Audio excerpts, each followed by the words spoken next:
So I was a former guidance counselor at South Hadley High School for 5 years when I left to start my private practice.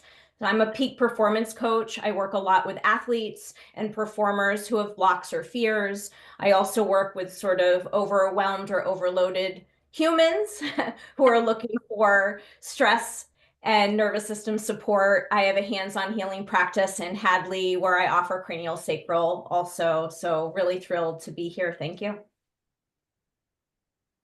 So, Ben, could you say a few words about yourself?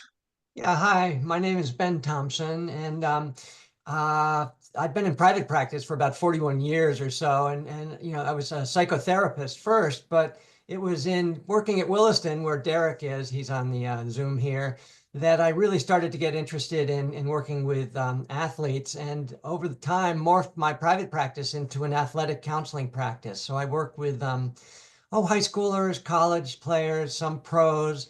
Um, both on mental skills things, but also those athletes who maybe develop mental health issues, depression, anxiety, eating disorders. A lot of times they want to see somebody who at least understands sports and the importance of sports to them. So that's become the group that I work with, those two groups.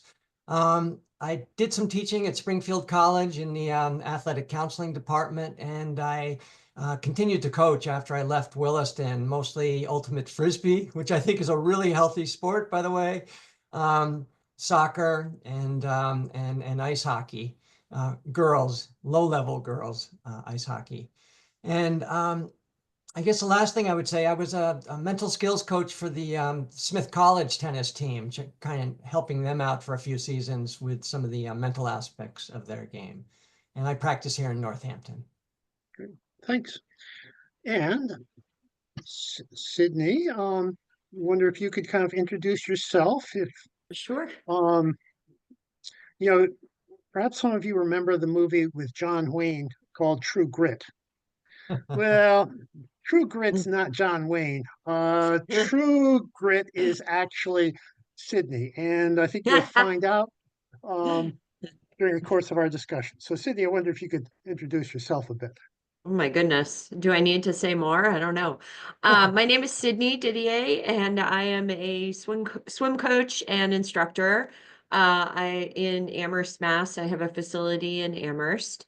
And I work with athletes of all levels, everything from, absolute beginners who have fear about the water to highly competitive triathletes who are trying to make times for, races to qualify for Kona, Ironman, and everywhere in between. A lot of folks, because I am private one-on-one, a lot of folks who deal with anxiety at various levels when it comes to the water, and a lot of kids who may have either are competing or are wanting to compete or new to the swim world and facing a variety of challenges in that. I am the kid who dropped out of swim lessons when I was 6 because it was terrible and I hated it. And now I am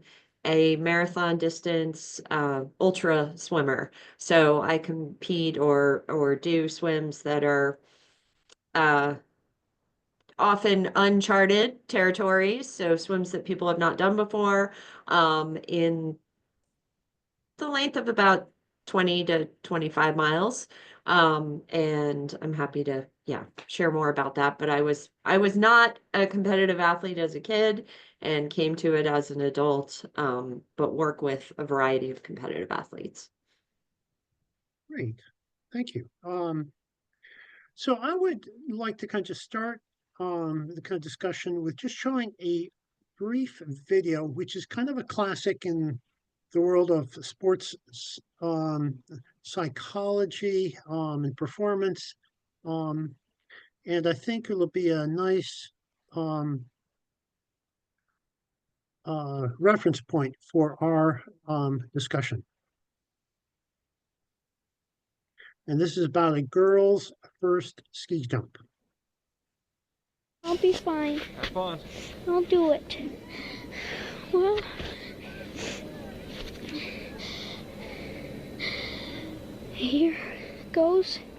something, I guess. Okay, you can do this. I'm gonna jump. You got it. Whoa, my ski's slipping off. Just remember, never snowplow, okay? No snow plows. Just keep it straight and you'll be fine. Do the Okay. same thing you do on the 20. Straight. Do you go faster on the in run? Little bit. A little bit? Yeah. Is it any steeper, do you think? Not much? Same steepness, it's just longer. Well, just longer. Just longer. Just a bigger 20, that's all. Yep. Have It's a fun. bigger 20. Go ahead. You got this. I got it.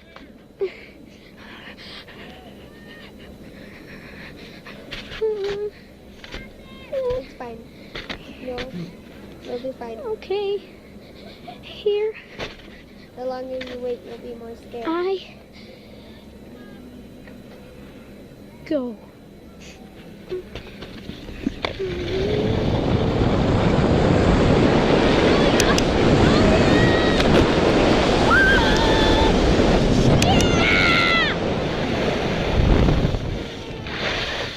Yeah!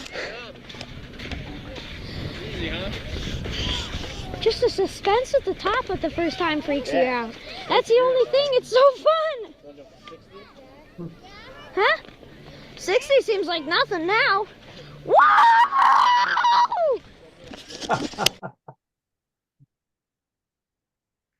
So there are a number of important features in this kind of video in terms of how she talks to herself, the sense of triumph at the end, and also how the coach speaks to her. So I'd like kind of the first, question I would pose to the panelist is, what do athletes need from their coaches and from their parents?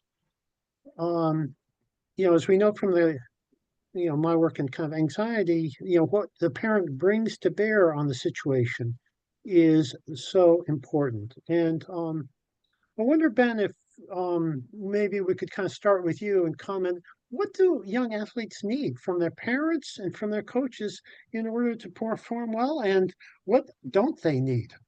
Yeah, and I'm sure the others can add a lot more, but I think right off the bat, they need support and encouragement, and a message that, it might be hard, but if you stick with it and you work hard, you can do it. You want to be really supportive of what they're doing and reinforce the positive things they do. I think modeling as a parent is really important too. Showing them how one can face challenges and take some reasonable risks and work through that and feel really good about yourself as a result of doing that. So modeling is, I think, really important.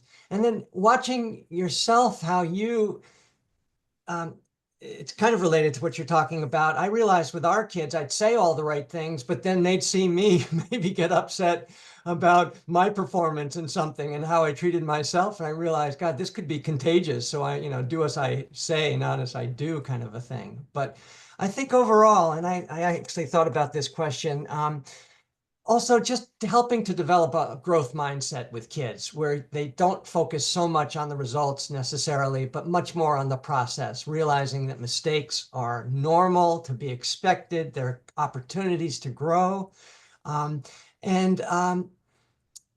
Seeing everything as a process rather than as a be-all, end-all. There are going to be many other opportunities, and you want to give them that message that, nothing ventured, nothing gained, but, just take it one step at a time. So, thank you. So, Sydney, as you're pacing back and forth on the pool deck, Mhm. I'm sure you've had some kind of observations about what, helps kids from parents and from coaches. What works and what doesn't work, I guess, would be one way Well, to. what I was thinking as Ben was talking is that the other thing I think sometimes kids need from parents is quiet.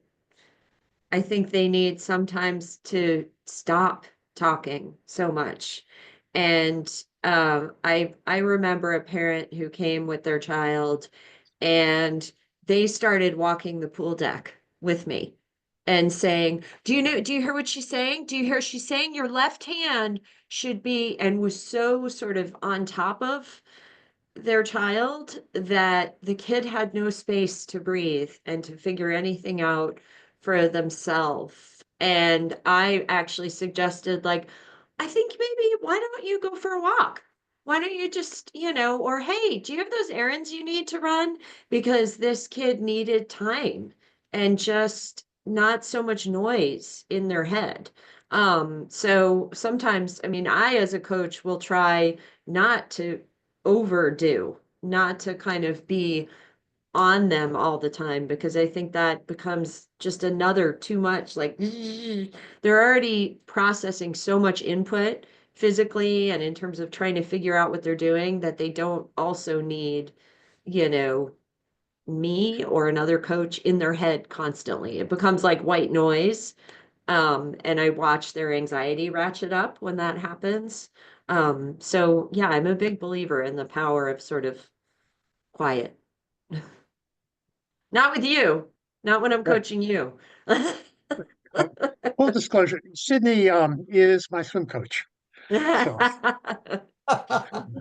Um, so Yeah. But I also agree with what Ben had to say about, um, letting them view it as a process. It's not just about your split times in that next meet, but it's about this evolution and helping them to see that, you know.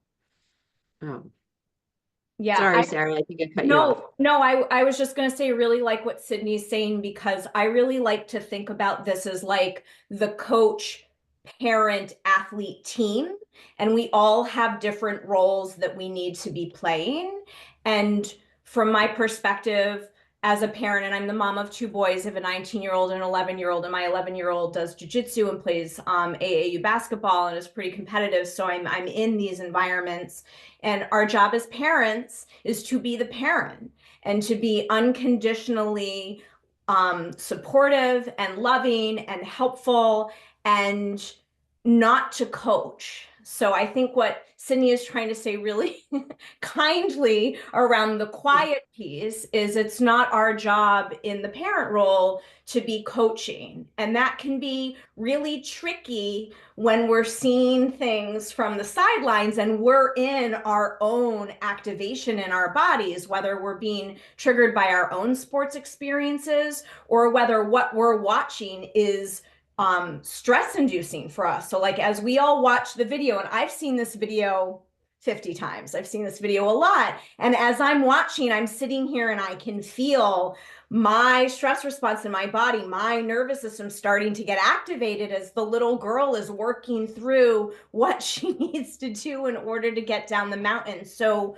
when we're watching our kids play, we're contending with what's going on in our own bodies. And so it's really our job to manage that, navigate that without projecting that or dumping that on to our kids, and to be supportive, whether the outcome of what our kid is doing is winning or losing, is making mistakes or not. Because I think sometimes with some parents that I work with, they can be sort of like, fair weather fans, right? Like the best fan when it's all going well and their kids are playing well, but the minute things start to go downhill or the team is losing or the kid is struggling and making mistakes, then negative comments are coming out. Or even if we're not making comments, our body language, what we're doing in our bodies has an enormous impact on how our kids are perceiving what we're saying or what we're not saying. And so as a parent, our job really that will help our kids succeed and help them perform well is to keep our mouths as quiet as possible and to be their best fan in all moments. I remember when my husband and I mean, I was saying I was part of it, was very loose interpretation, but he was coaching our son's like little kid soccer team, and it was, they were 5 or 6, and there was a kid on the team who made her very first goal, And she was so excited, and she came running over to her dad. I mean, literally, they're like this big, and said, "Daddy, Daddy, did you see what I did?" And he said, that was good, but you could do so much better." Oh, yeah. Yeah. And my husband and I immediately were like, "That was amazing. Like, you rocked it. Like, do you feel so proud? Are you so excited?" And, because you watched her, she turned away from her dad and she went like this. And we were devastated for her. Like, we were just like, it was just, I will never forget that. That moment with me, both as a parent and as a coach and instructor, because I think about that little girl, and I never want any of my athletes to feel that from me. I never want them to feel like, well, it wasn't good enough. It just like I want to be the antithesis of that, So she's my sort of, I mean, she's grown now, but she's my guiding light, of how to act both as a parent and a coach. Yeah. Are we allowed to ask questions? Yeah, sure. So I think there's some coaches here, which I think is great. And I totally agree that as parents, we need to say, I love to watch you play. I love to see you swim, and, very loving, affirming statements. But I'm wondering, what do parents do when the coaches are saying things that, the child didn't perform good enough or are not positive? Because I think parents see coaches not doing that and they don't know what to do. So I don't know if there's suggestions on, should parents get involved? And if so, what would that look like? Well, I would be, just a side comment before we tackle your question. We're raising children in an age where feelings of that you have to be perfect, perfectionism has risen dramatically in the past 15 years by some very clever research by a guy named Curran and Hill. And then we also need to factor in that 70% of children tend to drop out of sports by the time they are 11 or 12 because they say it doesn't take, it's not, fun. So, so I wonder, Sarah, if you have any kind of thoughts about this issue of what to say to kind of coaches, because I know your dad has focused on that question a great deal. Sure. And so can you clarify the question for me? Is it as a parent and you're hearing a coach put down your kid? Is that what you're looking for? Or you're hearing constructive feedback from the coach? Because there's that difference between like supportive, constructive feedback, which is the coach's job, versus sort of being more demeaning or belittling or shaming. So could you clarify that before I jump to the former, and then it was the latter when you just said it. So the more like demeaning or, bursting a kid's bubble. Because I know I hear that feedback a lot. And it's a hard place, I think, for the child and the parents. They don't know what they're supposed to do. Yeah, I think in general, we have a giant problem in youth sports with us all losing the point of why we're there in the first place. And I think depending on the age of the kid, it's our job as parents to be able to speak up. We're the advocate.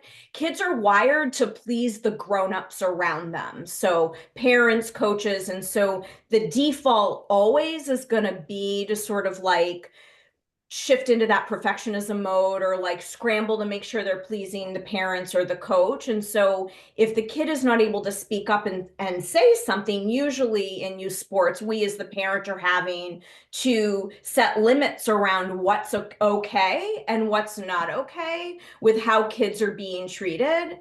There are definitely times, my son used to play real competitive soccer where during the game, he's getting screamed at by the coach on the field, and I'm watching his little body not know what to do. He's looking at the coach and he's looking at the field because he's not focused on what he needs to do. And in those kinds of instances, I had to intervene and sort of explain like how you're approaching this and what you're doing isn't supportive or productive, and it's causing harm. So I do think it is our responsibility as parents to be the protectors, and it's that that fine line of when I'm working with teenagers, I might help them speak up for themselves. I might coach them on how to advocate for what they need and what works for them as an athlete. But when kids are younger, it can get trickier because kids are scared to stand up for their coach. They're respecting the coach. They value the coach.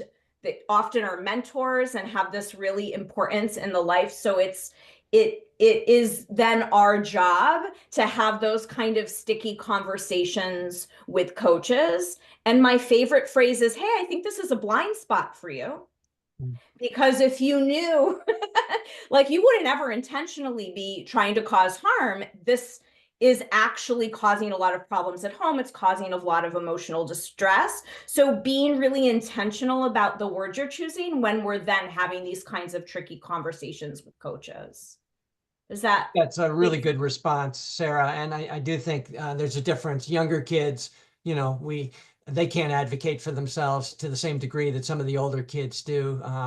And so I encourage the older kids to, if they're old enough, to talk with the coach. The other thing is often these coaches aren't just yelling at your kid, they're yelling at other kids and there are other parents who are feeling the same way. And sometimes you can kind of join up with them in some ways and not feel so singled out if you do confront the coach with some of the issues. It could be more than one parent doing it at the same time.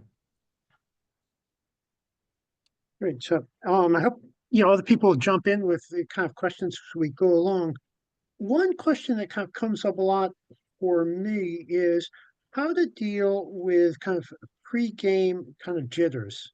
It's a week away and there is a performance. Maybe it's a dance performance, maybe it's a theatrical performance or some sort of performance. And the child is really anxious about what's coming up. And I wonder if you could give some thoughts about how to kind of help. And probably we need kind of what's the first aid approach in terms of it kind of, happening in the car on the route and then what's the more long-term plan for dealing with kind of pre-game kind of jitters? I wonder if we could give some thoughts because it's something that we often so much have to deal with.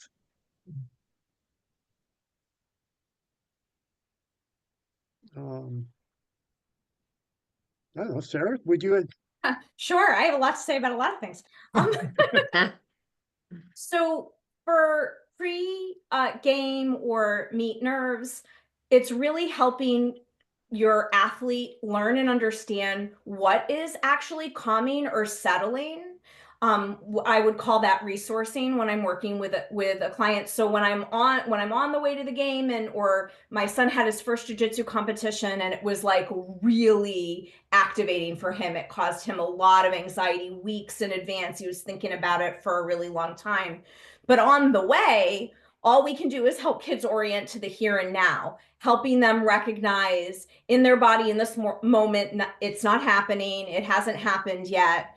And be able to sort of like, my son really likes music, so we put music on and that we talk about other things that he's excited about that are coming up. So engaging that social engagement system, like having good conversation, that will help calm our nervous systems down and help that stress response settle, helping kids learn over time what really works for settling. So feeling your body in the space, like noticing that your butt feels heavy in your seat as you're driving in the car, having them name things that they see out the car window also can be a way that we're taking kids out of sort of like moving into the future and the what ifs or the shoulds that they're putting on themselves. So all the ways we sort of time travel with our thoughts and getting them really right back into the present moment.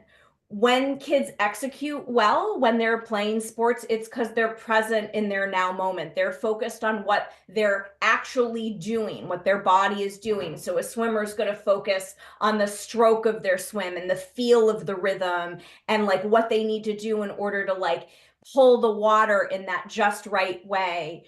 Basketball player is going to focus on sort of where the ball is and like your immediate surroundings. So leading up to the events, helping kids learn how to focus in the here and now, by asking them questions and directing their attention, can be really supportive. And then overall, really helping them develop like a toolbox of things that for their unique little body helps their body calm down, and like what works for them in those kind of last minute dowdy moments.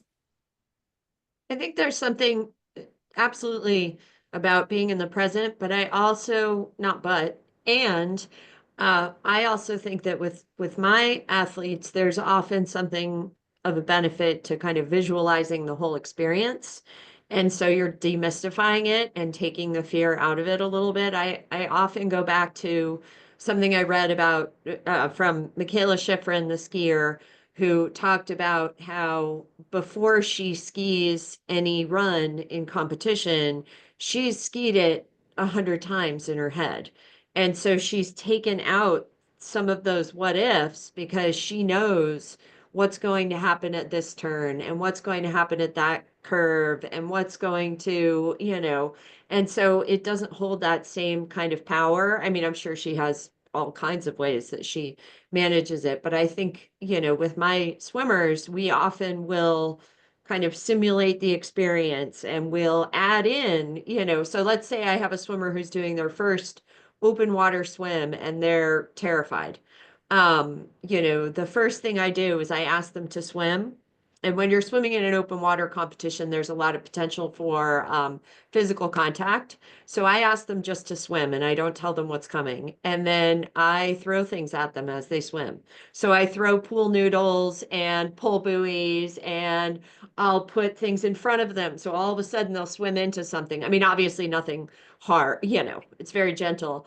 And what typically happens is the first thing they do is they pull up and they laugh.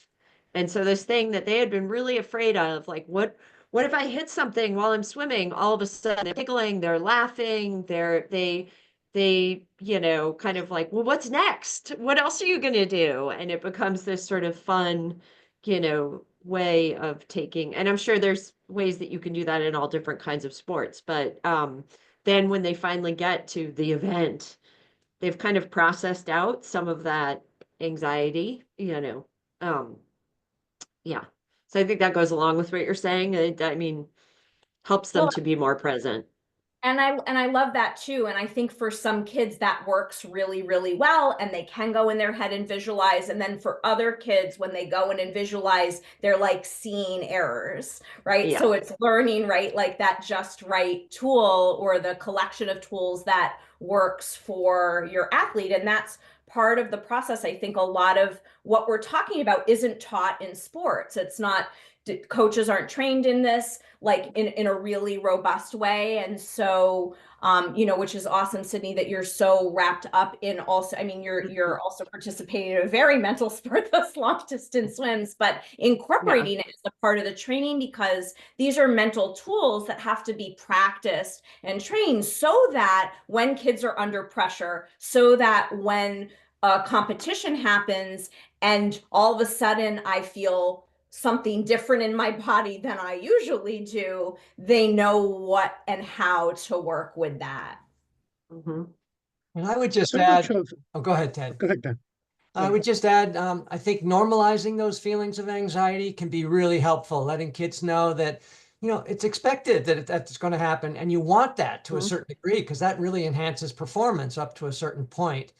And the other thing is reframing it as you can call it anxiety or you can call it excitement, that this is your body and your mind kind of excited, and then they're kind of flip sides of the same coin. But if you can look at something as normative and exciting, that gives you a whole different mindset going into the experience.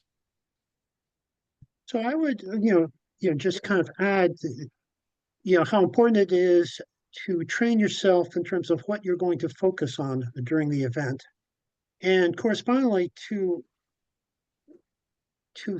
develop some strategies for dealing with the inevitable drifting of your mind, going off topic and the like, and that not isn't going to happen, but how often is it going to happen, and what are you going to do when your mind kind of, drifts off into, gets distracted. As well as, what was alluded to earlier, um, visualizing when things kind of go wrong and what you're going to do, what's your plan? Just like Michael Phelps, who learned visualization actually, as a middle school child, with his mom at night. And they would kind of go through those visualizations. And um, he, would also obviously visualize things like his goggles coming off, which came be very handy in the kind of Beijing Olympics when indeed that did happen. So,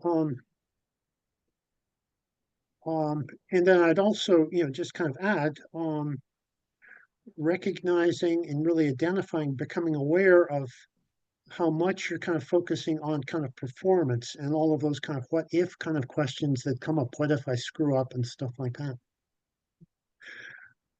So, so I would be kind of just curious as kind of a side note in, Sydney, in something like long distance kind of swimming, how do you, I mean, it's what, like 14, 15 hours?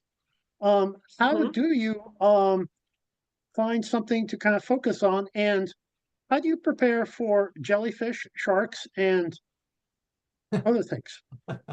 I mean, I've kind of had all of the experiences, that you can have in open water. I've had lots of jellyfish, I've had thunder and lightning, I've had sharks, I've had storms, I've had hail, you name it. Uh, and how do I prepare?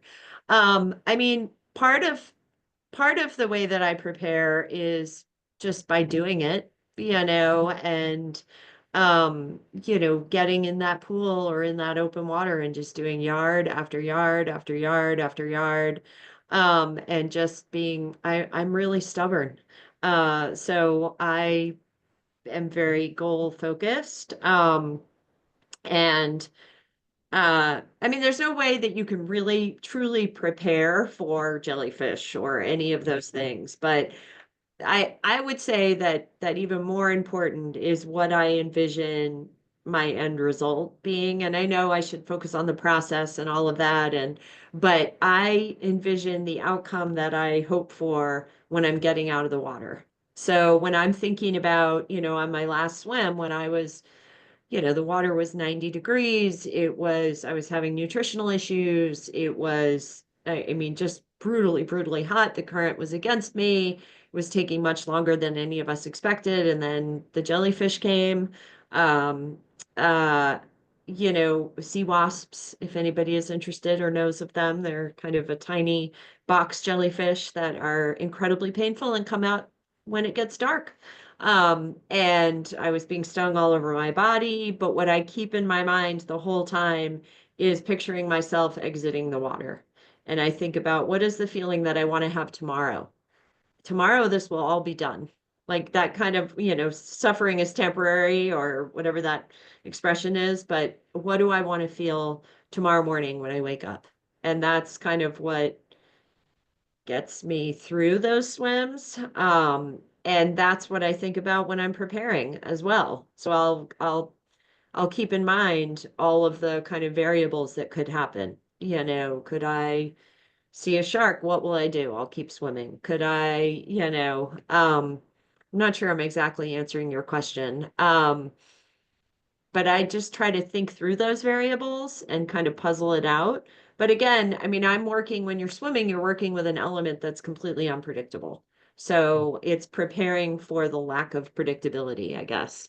I can't know what's going to happen, I mean, to a certain extent, I think it's a less controlled environment than if you're getting onto the soccer pitch or you're, going onto the tennis court or getting in the swimming pool. It's a different kind of preparation. It's more being okay with the unpredictable. Does that make sense? Yeah, I think, somewhat differently. Formula One racers, put it this way once, that what he does is the key is to find variability within the task you're doing. and then focus on different aspects of it from time to time, because Formula One racing, while dangerous, is also monotonous. Yeah. Yeah.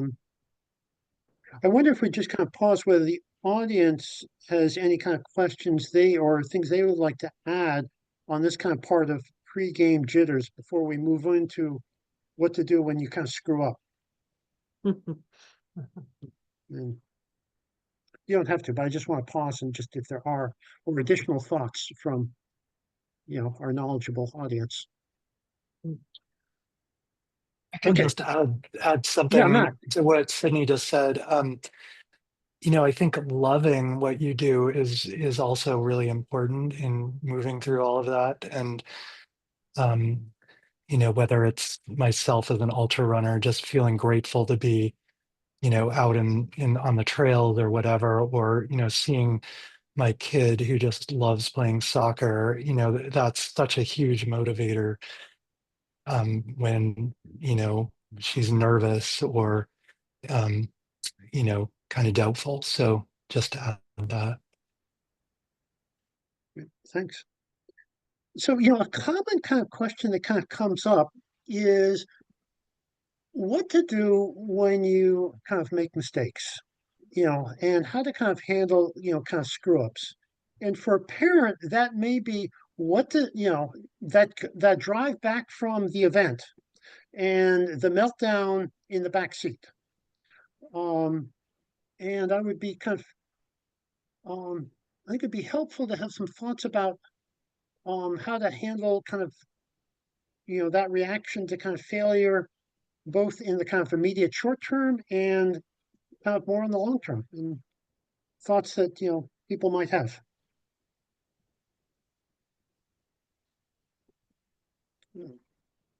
Ben, would you have any kind of initial thoughts on that?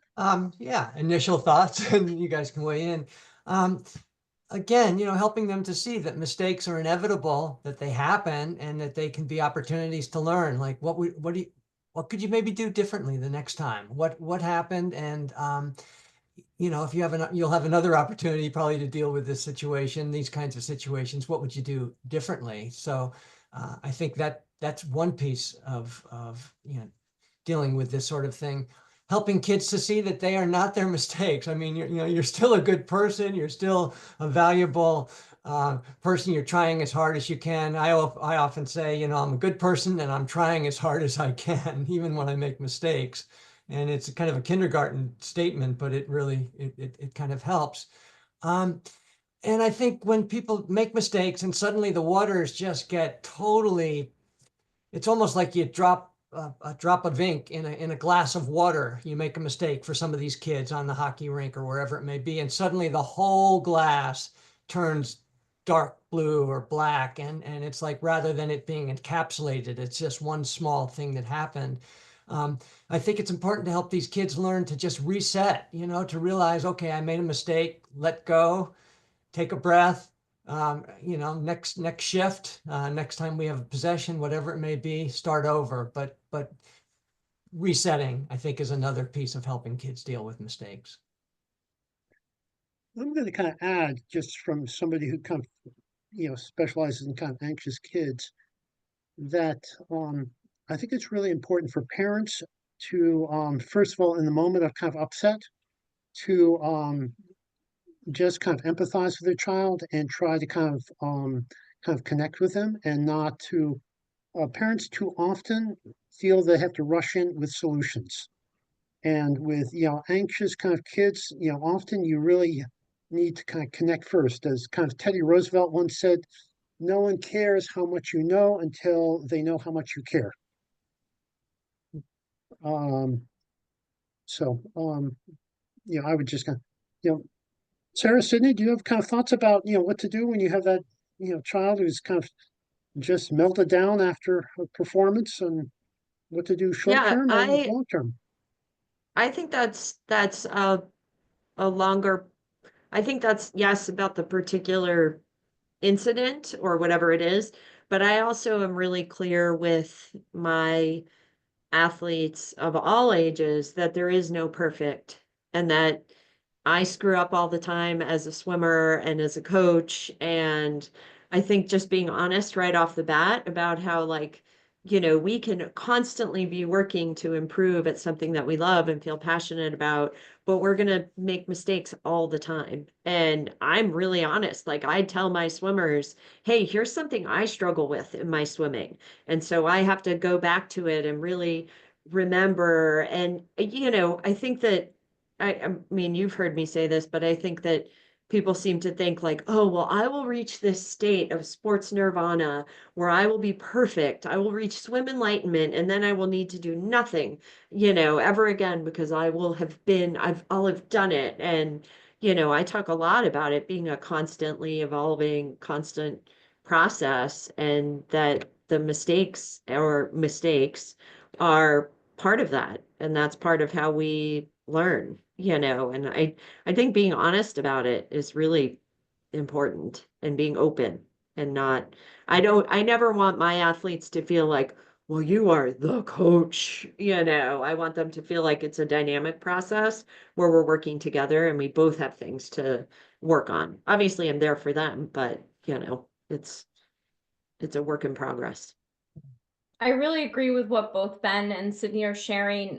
Some additional pieces I will add is for the athlete mistakes, we really want to save, like looking at those and evaluating those for practice, because a lot of times what's happening, and particularly if you have athletes that have like multi-game tournaments, right, in one weekend, or like swim meets where there's all of these races, they're swimming over 3 days, kids can get really fixated on like perseverating on the mistake and the thing that just happened. And so what I do a lot with athletes is we're teaching to sort of save that evaluation for practice and for looking at that. And a couple of cheesy sort of like catchphrases that I steal from my dad that you can share with your athletes is, the first one is, winners fail the best, right? Winners fail the best. We want to get curious about the mistakes and not furious. So what winners fail the best means is if you can get really neutral and not get real jacked up and riled up about the error that occurred, that's when we then can take, like what Ben was saying, and learn from the mistake and then do something differently next time. So it turns into sort of more of a productive turnaround.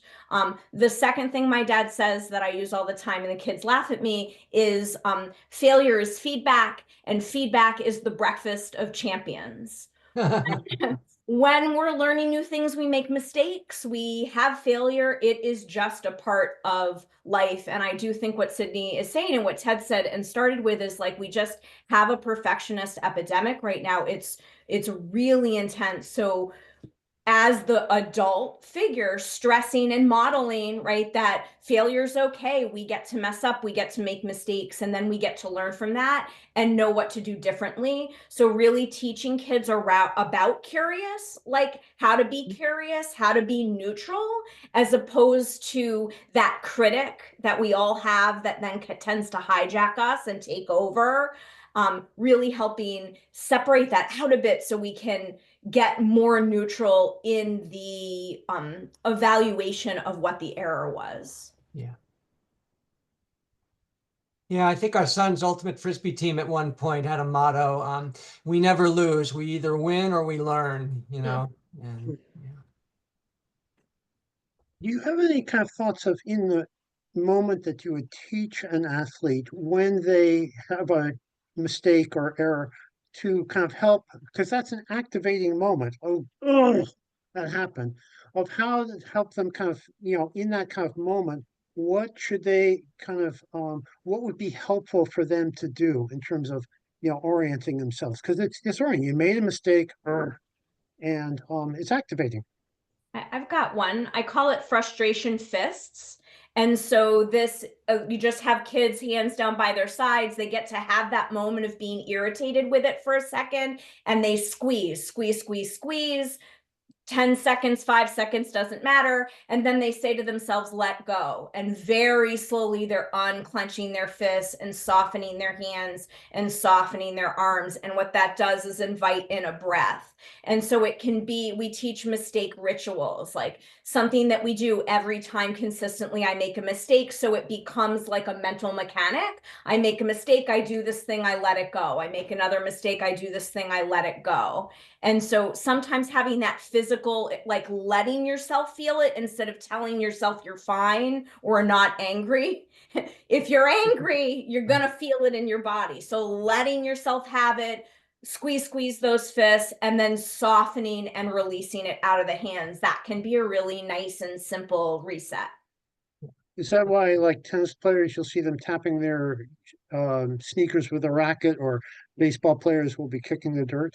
Yep, that could be another ritual that they're doing in order to let go of what just happened and refocus. Yeah. A lot of the tennis players you'll see, they'll turn around, walk to the back of the court, just maybe take a deep breath, then turn around, come back, ready to play the next point. Oh, I just got a question from someone from Derek, who just asked, how about when an athlete has a great mindset, but their ability does not match up with their aspirations? Like, but you need to keep working with them while being realistic. So great, well, but their ability doesn't match up with their aspirations. I see that. That's such a great question. Anybody have any thoughts about that? Ben, Sydney? Yeah, I've worked with a few, and this is not one Derek knows, but it was a junior hockey player, you know, really hoping to go to a D1 college, and he wasn't that good. And, you know, I couldn't tell him, it was hard. He had to learn that himself over a long 2 seasons in junior hockey, that again and again, there might have been an excuse. He had one game and then another, but at a certain point, you realize you can only go so far and you're not going to get to that next level. And he's doing great at a D3 college now, where he has a whole life outside of hockey and everything else. But just to kind of zero in on that question, in some cases, I think it's something they have to come to on their own by experiencing not playing, making mistakes, getting cut, whatever it may be. It's a hard one, but for us to tell them and totally discourage them that way from the outside in may not be the best route to go. I've had a lot of clients who come to me because they've decided, never having done triathlon before, that they're going to do an Ironman. And that is, I mean, and they're like, well, I have 6 months. I can get ready for that. And several of them have been non-swimmers. And so their aspirations, they've bitten off a huge piece, because not only do they have to learn how to swim, but at the same time, they have to be training for, you know, a 112-mile bike ride and, you know, a half marathon and a marathon. And so their time for what they want to do, you know, is extremely limited. And I mean, I work with them as best I can, but they have to figure it out in some ways.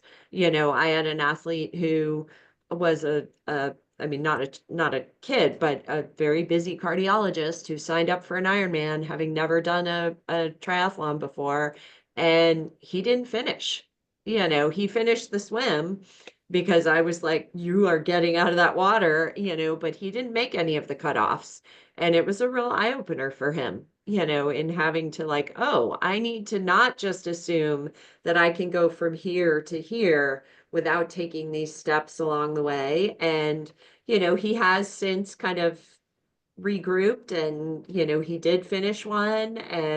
But it was not at that point my job to say to him, like, you know, well, that's a dumb idea. You know, like I had to be as supportive and as encouraging as I could in my context, because it wasn't, you know, it's a little different than a kid who wants to go to college in a particular sport at a particular level. But, you know, I do agree that I think sometimes they have to come to that conclusion on their own.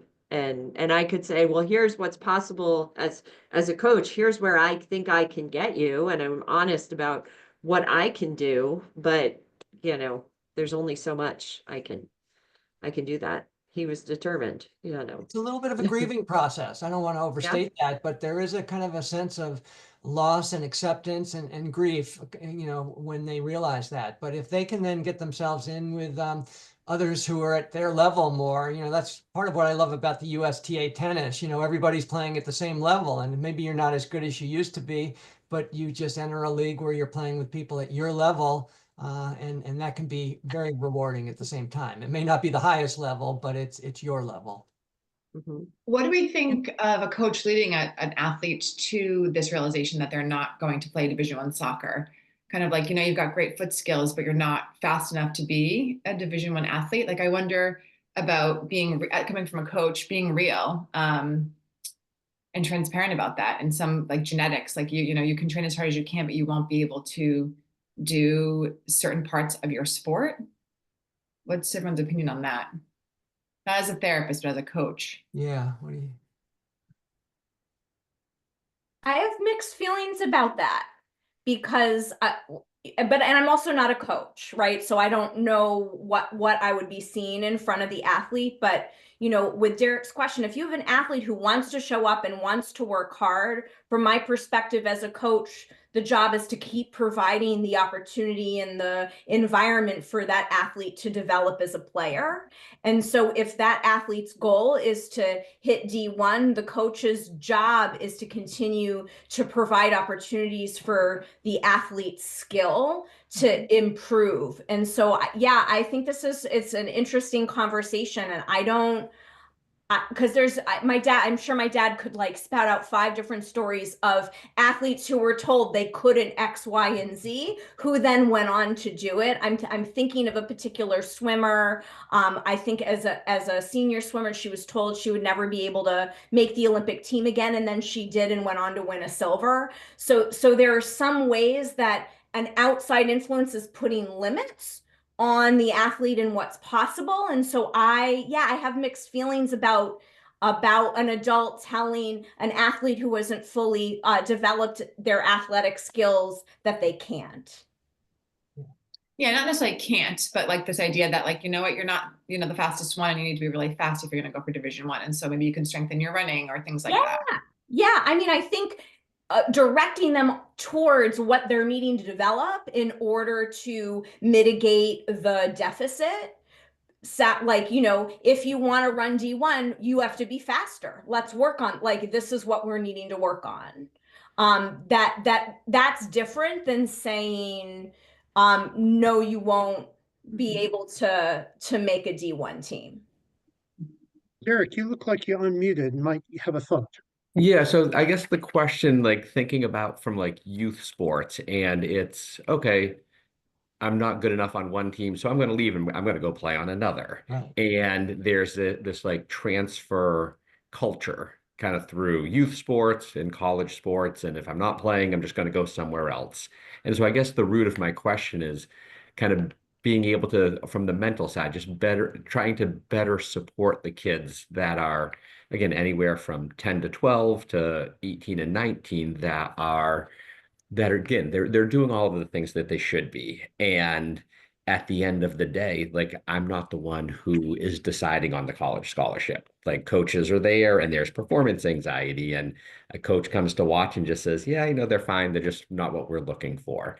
And so I think and again, like providing opportunity, like a coach or even a parent is, okay, well, I can move you to another team where you might play more and you might get more opportunity.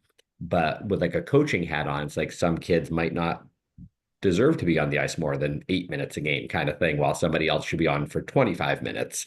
And so so I guess just trying to handle that in like a supportive way that isn't, again, that isn't crushing a kid, but also kind of leading them down to the road of your perception that may be fed from parents and outside coaches and outside consultants and things like that. Maybe like sometimes to be able to have that honest discussion. Jonathan, you look like you had a question, or raise your hand. Yes, thank you. First of all, I'm Jonathan Schwab, one of the partners at Northampton Area Pediatrics. I wanted to thank the panel and Ted for organizing this very interesting discussion. It's very helpful for me as a pediatrician to understand many of these difficult things.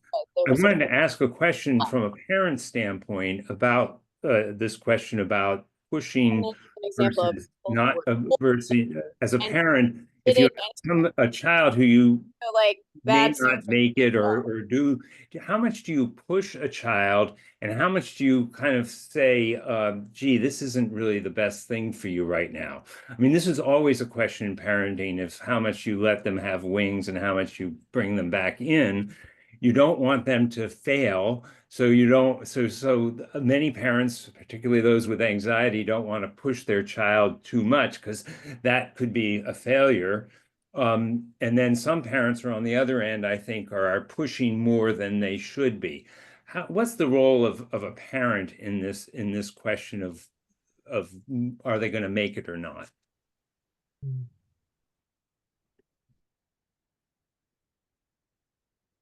Ben, do you want to take that? Well, I think it's a great question. There's obviously no black or white answer to this. A lot depends upon the kid, his or her constitution, what they're like. But I do think I think I'm seeing more than ever before parents who maybe aren't being as honest and clear when things aren't going well, and when maybe the reality is that. Did you go? Oops.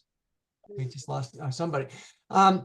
So yeah, that, it's a hard one. I'm not sure what the answer is, but I think, it's different for each family and each and each kid.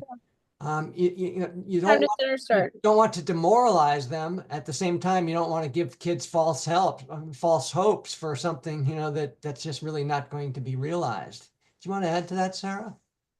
Yeah, I mean, I think it is a complicated question to be in. And I think if the kid wants to be there and wants to show up and is putting in the work and it's the kid's goal and dream, it's different. So it's really also looking at like who's driving the decision to continue or not, like who's sort of that underlining force. And a lot of times it's meeting with kid, like, I have kids that come to me because they're navigating performance issues, and it's because they don't want to be doing it anymore. And that problem is stemming from their lack of desire, and they're just doing it because they know it's making mom and dad happy, or they're worried about disappointing coach that they had a relationship with for a number of years. So it's getting clear with the athlete, like, what is the goal? Like, why are you doing this? What is the goal? And then from that, then we can make some decisions and look a little bit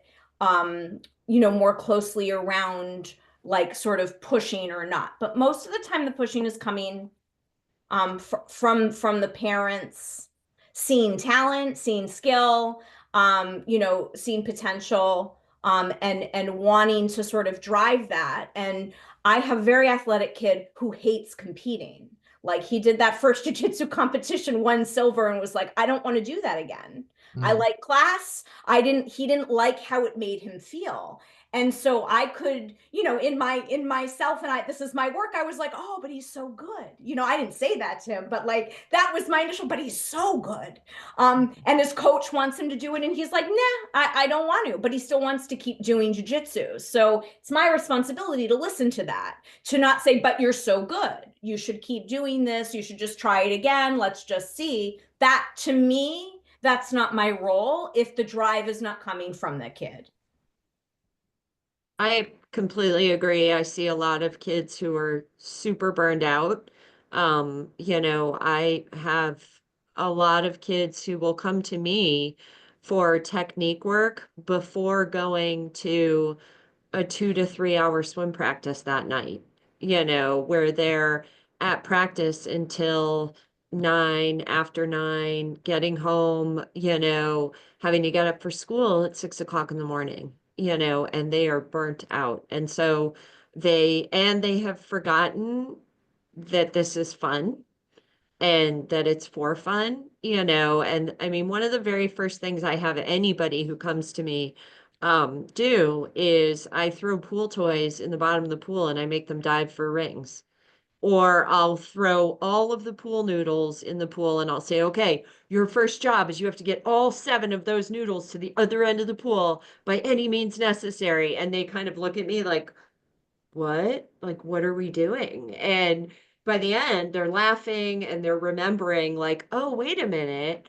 I started doing this because I loved being in the water and because, but it's this pressure that is built up behind it at this point that they feel this compulsion. Like I have to keep doing it. I have to keep doing it because my parents didn't get to do this or my guardians or whoever, and they're giving me this opportunity. They're really into it. I don't want to disappoint them, and they're burned out, and so they're wanting to stop, or they feel like they can't stop, and so I have a lot of, because I'm typically one-on-one with them, I have a lot of honest conversations with kids where they're expressing a lot of like, I'm exhausted. Like, I don't have time for anything else. I don't get to see my friends except at practice. I don't get to, I spend my whole weekend going to meets, doing all of this stuff. And so we really talk about like the why, why are you doing this? What is this giving you? And have a lot of like clarifying conversations, that then they have to make that choice about how to talk to their families about it. But, unless they want me to sort of say, hey, they're feeling like this is a lot or whatever it is. But, I think it goes back to what Ted was saying earlier about kids dropping out because they're just done. They're maxed out, and I'm constantly telling them to do less, A balance, So I I think, is I really relate. important. Balance, just making sure kids understand that there are other things, friends, other activities, other sports. We have so many kids who are specializing, and they can get really burnt out and don't seem to have any kind of life outside of that pursuit of that particular sport. I just had Well, a related kind of 10-year-old who was told that he should quit his other sports because he has to focus on swimming. He's already swimming, 3 days a week. He's 10. And he was told, nope, you need to specialize. And I said to their parents, absolutely not. Like, he wants to play basketball, he should play basketball. He should go, I don't know, play Pokemon with his friend, whatever. Like, he needs to do all that other stuff too.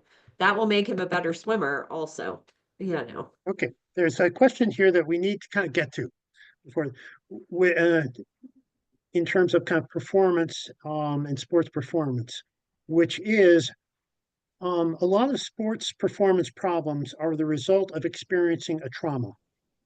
You've been spooked in some way. You've fallen off the balance beam. You've fallen off a horse, or perhaps you've had a very bad encounter with a coach. And I think an important question for us to kind of consider is how do we help children who have experienced a trauma, who are, for lack of better terms, kind of gun shy, get back in the game? And I'd actually, yes, kind of beginning, and this is really a question for Sarah, but Sydney, I'd like you to kind of just share how you helped a little girl get back in the game after a near drowning experience, and what were the important elements there? Sure. So I had a child who came to me when they were 4 years old, and they had about 6 months prior taken swimming lessons at Amherst College. And for those of you who haven't been there, there's a bleachers area where the parents sit while the kids are taking lessons with college students, team swimmers. And this little girl was following her instructor and fell in the pool and nobody noticed. And so her family was screaming from the bleachers, get her out, get her out. They dove in, they got her, and she was okay. Both of her parents are non-swimmers, and her father had witnessed his cousin drown when he was growing up in the Ivory Coast. And so it was really vital to them that they get her back in the water. And she was petrified. I mean, absolutely petrified. So they really committed to this is an important process for us. And she came to my pool, and we sat on the side of the pool for an hour. We dangled our toes in. We didn't even get really in the water. We just talked. And then the next time she came, we got in. And I would say for about a month, every Friday she would come. And for about a month, all I could do was hold her in the water. I couldn't bounce up and down. I couldn't do anything that was going to create sort of waves, and I would just say, "You're safe. I have you," and I always remind every student, regardless of age, like, I'm a lifeguard. My first job here is to keep you safe. That's the most important thing to me. And then after about a month, I could bounce up and down, and I could start to gradually get her more acclimated. We made up games about the water. We did all kinds of things. And gradually she started like, well, maybe I'll put my shoulder in, and it was a laborious process where every week we didn't know, how much further she would get. It took 2 years for her to, I have a 25-yard pool. And after 2 years, she swam the length of that pool. And her mother and I were bawling at the side of the pool because it had taken, so much work on her part and so much commitment on her parents' part. And she had to process so much trauma and fear. And she popped up at the end of the pool, looked at her mom and I crying, and just said, "What's wrong, guys?" And she was a swimmer. She holds the treading water record at my pool, because she became such a great, so great at treading water, that she was like, didn't want to stop. But it took time. It took time and patience, and continually reminding her that she was safe, that she was okay, that we were there together, that she had support, and that there was no pushing her. We weren't like, you have to do this by this next time. You have to do this. You have to do that. Instead, we let her take the lead. And her parents her dad took some lessons with me because he said, I need to learn how to, if my little girl can do this, I have to learn how to put my face in the water. And she is now thriving. And she also, the thing that was really key for her was that she then felt brave enough to take on other things that scared her. So she was willing to say, I was afraid to do this, but look, I learned how to swim. I was afraid of that, and now maybe I can do this. Does that answer your question? It more than answers it. Sarah, Sarah, some thoughts? Sure. And Yes, you can elaborate on this because that's a major focus of your and Alan work, Yeah. is recovering from repetitive injuries. Yeah, Sydney, I love this story, and it's just such a beautiful illustration around what is needed when an athlete has had a trauma or an upset. So all trauma means is an upsetting experience that our body doesn't digest. So too much, too fast, too soon, it gets overloading to our nervous system. And because we're mammals, we're wired to survive. And so our nervous system is what governs whether or not we feel safe or not.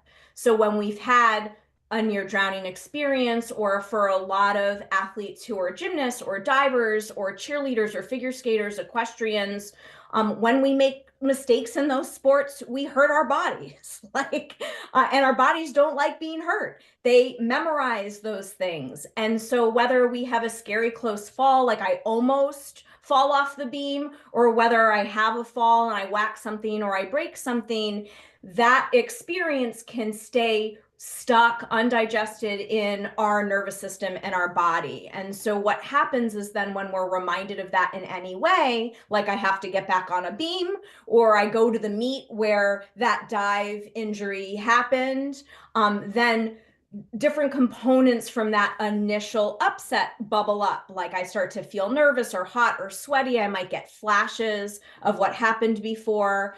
A lot of kids don't even know what the thing was that happened. They just start to say, I can't do it anymore and I don't know why. So kids get blocked on skills. So skills where they might have had for years, then all of a sudden they can't do it. Or, I was a really strong swimmer, but now I had like I almost drowned in a boating accident and now I'm having trouble getting back into the water. So what we can do is exactly what Sydney described. And we do this on lots of different levels, which is helping the body feel safe again, helping the nervous system feel safe. So a kid might say, I feel fine, but if the body is not letting them do the thing, or they're feeling really nervous in their body to do the thing, or fear, or they're just feeling blocked or stuck, because that's sort of like a freeze response when my body's feeling like there's danger going on and I can't fight the danger and I can't run away from it. This third default is freeze. So freeze for an athlete looks like I can't do the thing. Freeze for an athlete also looks like I'm slower. I'm not executing in the way that I want to. So a lot of coaches will come to me and say, I don't get it. My soccer player is amazing at practice, but the minute the game happens, she turns into a different player. She's slower. She's not seeing the cuts the way she needs to. She's not remembering plays.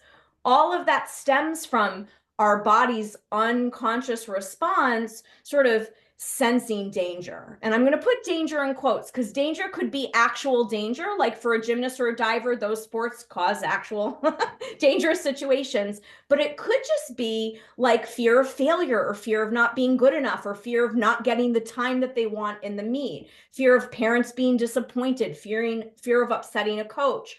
All of that shows up in our body. It increases our heart rate. It makes our muscles tight. Our breathing gets shallow. And if I'm all tight and I don't have access to my breath, my skill is going to suffer tremendously when I'm trying to do the thing. So whether we're talking about an acute trauma where there's an accident or an injury, or we're talking sort of long-term, like I'm just a perfectionist and I get really, really activated in my body when I think about making a mistake or not executing, we want to create conditions and we teach the athlete how to learn, what does it feel like to feel safe? Like, how do we help that body start to feel safe? So for certain sports, we would back up. So Sydney described a beautiful progression.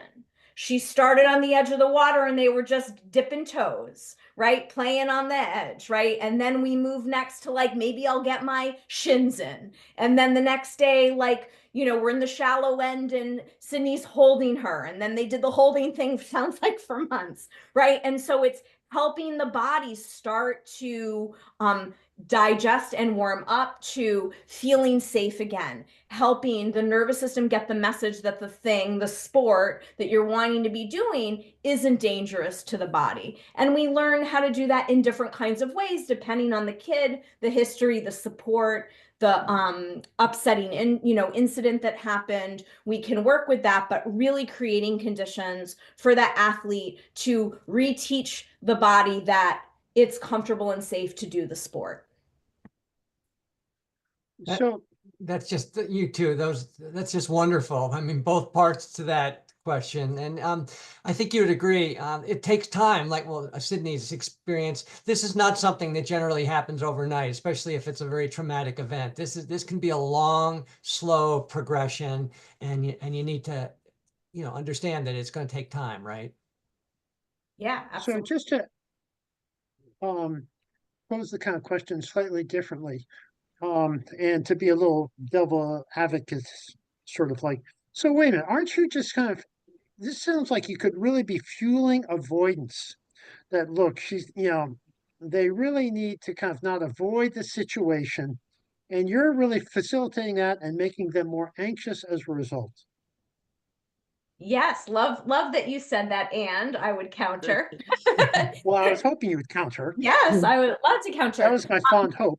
Yes, well, lots of it's this kind of block or challenge or performance issue is maddening for coaches and parents to watch and win. I mean, it's super frustrating for kids too, don't get me wrong, but like to know your athlete can do the thing and then they're not doing it, right? You get a lot of impatience and it's frustrating. And so what I would say to that is that part of when we have an upset in our body, a lot of times it also comes from maybe the athlete didn't listen. A lot of the issues that or incidents that I deal with gymnasts and divers, I have athletes say to me, I was really tired that day. I shouldn't have been flipping.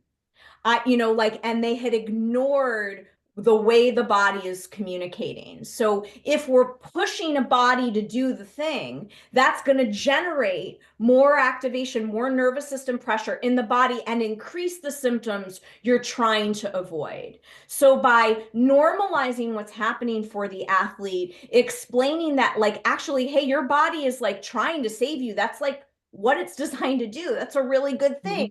But you want to do your sport, you want to do X, Y, and Z. So let's help your body get more comfortable doing that by the athlete being able to make the choice and lead the progressions and to learn how to identify like what it is to feel confident again to do the skill. That is going to resolve the issue in a lasting way. I have worked with athletes where a coach is pushing, the athlete does the thing, then they're blocked again in a couple of months, or they're blocked again 2 weeks later, or having similar issues. So when we're sort of forcing it or pushing too fast, it's not going to resolve completely at the nervous system level in the way that we want it to. So that because what we want is when an upset happens, we want that just to be a memory that's not causing a physical response with it. And so when we let the kids choose in to the progressions, we're digesting things at that body level in a way that's manageable for the body and not overwhelming the body again. So the pushing often will make issues worse. One of the things go ahead. Well, one of the things I heard you say, Sarah, was that, was an athlete saying, oh, well, I was really tired that day, and I think that idea of rest is critical. And I think sometimes I think a lot of the challenges that we deal with could be alleviated by giving kids more rest. Just letting them have that space mentally where, again, I mean, I know I've said this in a variety of ways, but I think I mean, it's no surprise that not all of the athletes we work with are going to the Olympics. So they don't necessarily need to be training at this level that is just mind-boggling. I mean, I've worked with a fair number of gymnasts too, and because swimming is a nice complement to gymnastics. And I mean, the hours they're putting in and what they're doing to their bodies, and then they get, what do they call it? It's not the oopsies, whatever that is that Simone Biles had. Twisties. Yes. Twisties. Yeah. Twisties. And I think part of it is like they're exhausted, mentally, physically, like they need a rest. At least a lot of my swimmers do. Jumping off what Sarah was saying, one of the saddest things to see, and I think we've all seen it, is if an athlete's, let's say, had an injury and doesn't go through that progression and goes back too quickly, they actually increase their chances of getting hurt again because they're tight, they're nervous, and that's a prescription for re-injury. So it's kind of a sad, vicious cycle that can happen if they're not ready, if they're going back too soon, I think. Yeah, absolutely. Makes me wonder whether Simone Biles' accomplishment is her gold medals or her capacity to say after the Beijing Olympics, I need time off. That was amazing what she did, and then how she came back. Yeah. Incredible. Yeah. Right. I just want to add, Ted, real quickly, we're talking about trauma from the sports injury. Some of these athletes, and you're seeing it a lot in the pros, they've had early life trauma, maybe unrelated to sports, that has really surfaced and created tremendous problems for them in their sport. And that's a pretty intense psychotherapy to deal with that early trauma that's now raising its head. I'd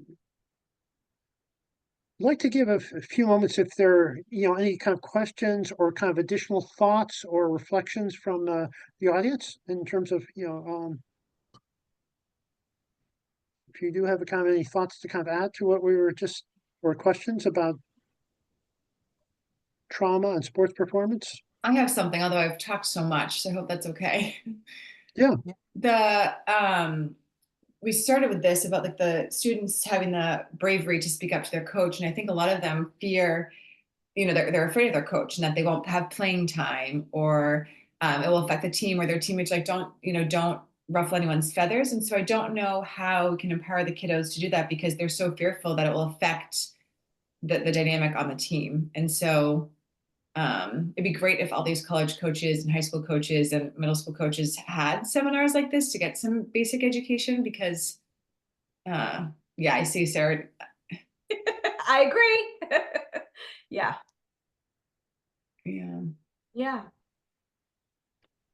And so it just puts kids in a hard spot, because I've encouraged that, like talking to the coach, and they're like, no way, like I won't be, no. Yeah, I mean, I think a piece of it is also, and this is a part of what I really like about sports, is like we're teaching, it's not just about the sports, we're teaching about how to connect to your body, we're teaching about how to overcome failure and all of the different life skills that we want to have. And so this to me is a teaching moment as a parent to a kid around how to advocate for what you need when something's not working or something's not going well, in a very respectful way. And so, and mirroring to them that, hey, I got your back as the parent. If for some reason, I know you're scared about, having retaliation and playing time in that, but that's my job as a parent to back you up on that and support you if for some reason that's the outcome. But coaches who are attuned and connected and like want to develop holistic kids will listen to that kind of feedback. They'll hear it. A good coach will hear what you're saying and then have some dialogue and some conversation back and forth, and playing time shouldn't be cut and there shouldn't be retaliation. And if that's happening, that's the problem. That's what we have to start to fix as professionals and parents. Like that's our role, to start to change the landscape, because what's been happening isn't okay. I mean, it's just not okay. And so we have to sort of, we're the one that is breaking ground here and having our kids do the same. And it is gonna be bumpy, and that might then require shifting a team or moving teams if there's retaliation or a coach is not responding in a way that is generative. I have a situation local. I'm going to try to choose my words carefully. There's a situation that is problematic in my mind in the coaching environment. And I've had a lot of kids who have come to me with problems with this particular coach. And parents as well, but everybody is like, this is the option, this is the option, this is what we have to do. And the kids are being overtrained and not getting skills training. And one of my swimmers just told me an example that I thought was really excellent of, they were a few days out from a meet, and the upper level swimmers were given a workout the day before a meet that was completely inappropriate for a taper workout. It just was like, and a group of swimmers collectively said, we're not going to do this. This doesn't feel right before our meet. And so rather than one swimmer having to stand up and say, I don't want to do this, or this doesn't feel okay to me, they came together and they told the coach, we're not going to do this. And I know the other swimmers involved as well. And I think there was a lot more strength in that because they didn't feel like I'm an island who's going to get punished now, and yeah, there's bigger issues with this particular coaching situation. But I was like, I said to my swimmer, like, good for you. Like, that's fantastic. You all figured out a way to kind of handle this situation that was, you know, not okay for you. And you took, you know, initiative, or you took care of yourselves. And that way they all felt like, okay, now we can go to this meet and not feel exhausted and overtired and like we blew our taper and all of it. And they were totally right. I mean, the coach was absolutely wrong in this situation. And they, so I think maybe there's a way that we can encourage our athletes to also work together so that they don't just feel like if I say something, I'm alone and I'm the one that's going to get, you know, punished, for lack of a better term. Yeah, I was really proud of this swimmer. And we don't have to time necessarily to kind of touch upon this. There are obviously gender issues that are relevant to kind of this discussion between, you know, our young athletes and their coaches. So, all right. Well, any last kind of comments from the audience or, you know, questions? Great. All right. Well, great. Well, thank you so much for attending this, and Thank you, really everyone. Thank you. That was thank you so much. great. Yeah, good discussion. Great questions. And it sounds like a lot of you are doing the same stuff we're doing in your own way. It was nice meeting so many of you. Sure.